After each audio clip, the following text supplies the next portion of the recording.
So it's such a joy to be here and celebrate the work of Mary Stamp and the Fig Tree in support of the Fig Tree's mission that includes connecting people, sharing stories, opening dialogue, and inspiring people. Throughout the years, the Fig Tree has been a reliable source of leadership in our neighborhoods and our organizations. I'm Kristine Hoover, Associate Professor in the School of Leadership Studies, and I'm here because I'm also the Director for the Gonzaga Institute of Hate Studies.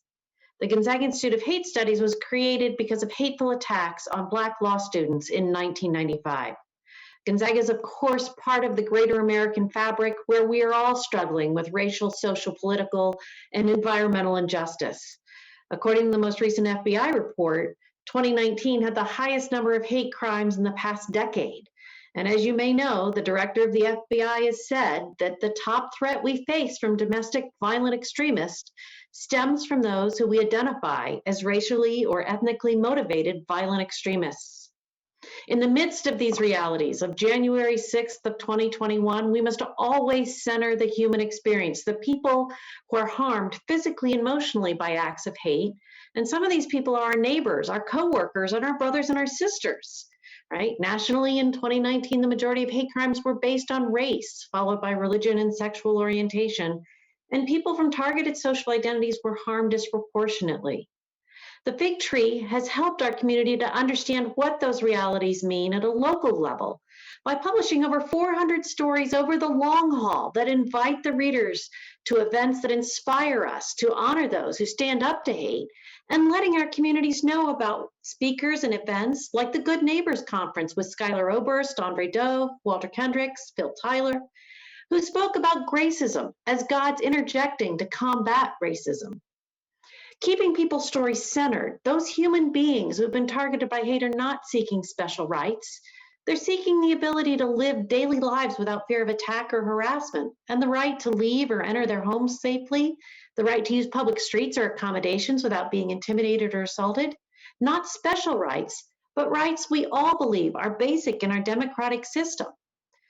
During the past year, the Fig Tree tells the stories of how our community is coming together through the leadership of Pajals and 30 other community partners, rallying to reject white nationalism, to protect inclusive democracy, and keep our communities safe, to respect everyone's rights, and to ensure that all the votes were counted and demand that the results of the election be respected. A central part of hateful acts is dehumanizing people. It can begin with name calling. Jews were called rats and vermin by Nazis before the Holocaust, and Tutsis were called cockroaches and Hutu before the 1994 Rwanda genocide. And the Fig Tree calls us to listen to one another and to share the story, like when former ACLU President Nadine Strawson came to town to engage us in conversations around hate speech and free speech. We want people of all backgrounds to feel safe and have a sense of belonging in our community. If some people don't feel safe in our communities, it means our talent pools for recruiting are smaller and opportunities for hiring are decreased. Right? There are studies that show us that diversity is a key driver of innovation and that diverse teams produce more revenue. We need to keep that in mind, and I share all of that to emphasize the importance of the Fig Tree, the work of Mary Stamp, and the role that they play in our aspirations to be better and more inclusive. As I mentioned earlier, the Fig Tree's mission is to support ecumenical, interfaith, nonprofit community efforts. Because of their mission, they not only shine a light on the dark corners where the work needs to be done to help us value one another and build empathy, they also share the stories that inspire us, of those who are modeling the way and answering the call to counter hate. Those are demonstrating leadership and leadership for the common good. The Fig Trees helped us to see ourselves as a rich and a diverse community that is first a moral imperative and also an economic imperative. The Fig Tree helps us to understand leadership as our work together, challenging old paradigms that leadership is something to be left to a person at the top of an organizational chart.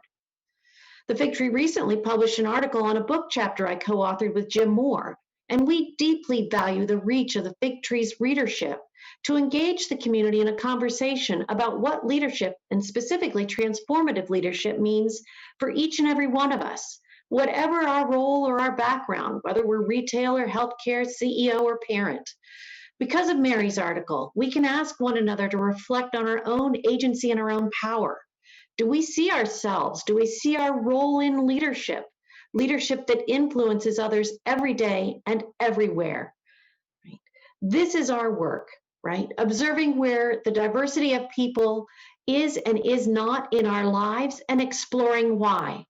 This is the work for all of us as part of transformative leadership, building skills and behaviors to create welcoming communities that name justice and equity as threshold criteria to define what leadership is and is not, and what is needed to move society forward towards the beloved community. And that is what the Fig Tree and Mary Stamp have done for us this past year, this next year, and for many years to come. We are so thankful and so appreciative of having the Fig Tree as a part of our community.